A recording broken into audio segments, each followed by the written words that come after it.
ஒரு பசுவ நம்ம ஏன் அவ்வளோ தூரம் கொண்டாடுறோம், வணங்குறோம்? அதே மாரி காளைகள ஏன் கொண்டாடுறோம், வணங்குறோம்? மற்ற மிருகங்களைக் காட்டிலும் பசுக்களும், காளைகளும் நமக்கு வாழ்வாதாரம், பொருளாதாரம் மட்டுமல்ல, உழைப்பிலும் அவைகள் பேருதவி செய்கின்றன. தாய்க்கு நிகராக பசுக்களும், தந்தை தோழனுக்கு நிகராக காளைகளும் களத்துல விவசாயத்துல பேருதவி செய்கின்றன. அந்த காலத்துல பேசஞ்சர் வண்டி, கார்கோ வண்டி 2மே இது காளைகள் தான். காளைகள வச்சு தான். ஒரு இடத்துலேருந்து இன்னொரு இடத்துக்கு போறது, மாட்டு வண்டி கட்டி போவாங்க.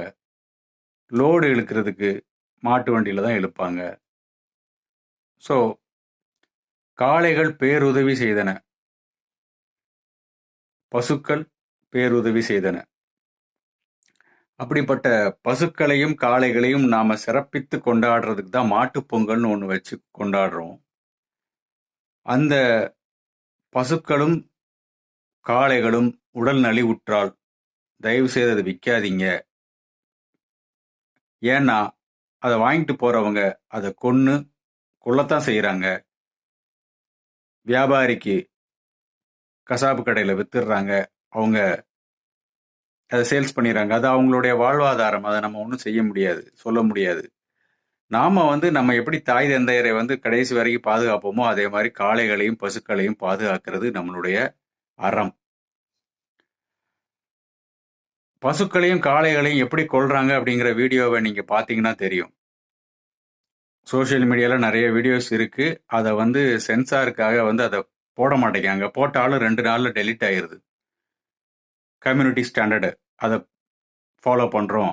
கைட்லைன்ஸ்க்கு எதிரா இருக்குன்னு சொல்லி அத ரிமூவ் பண்ணிடுறாங்க. அதனால நெறைய பேருக்கு அது எப்படி கொல்லப்படுகிறதுன்னு தெரிய மாட்டேங்குது.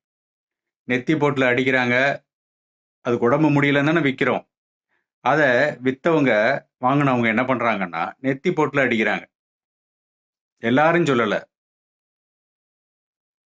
கறிக்கு பயன்படுத்துறவங்க மட்டும் சொல்றேன். நெத்தி போட்டுல அடிக்கிறாங்க, உயிரோட அடிக்கிறாங்க. கண்ணு பிதுங்கி கண்ணுல ரத்தம் வருது, மூக்குல ரத்தம் வருது, வாயில ரத்தம் வருது. அடிச்சு நிலகுலைஞ்சு போற சமயத்துல அத கயிற போட்டு கெட்டி கழுத்த ரம்பத்த வச்சு அறுக்காங்க 2 பேரு. உயிரோட சாகுது. ஒரு குடும்பத்தையே காப்பாற்றிய அந்த ஜீவன்கள், தாய்க்கு நிகரான பசு, தந்தைக்கு நிகராக, நண்பனுக்கு நிகரான காளைகளும், உடல் நலிவுற்ற அந்த காலத்தில், அந்த நேரத்தில் அப்படி கொல்லப்படலாமா? அவற்றிற்கு நாம் துணை போகலாமா?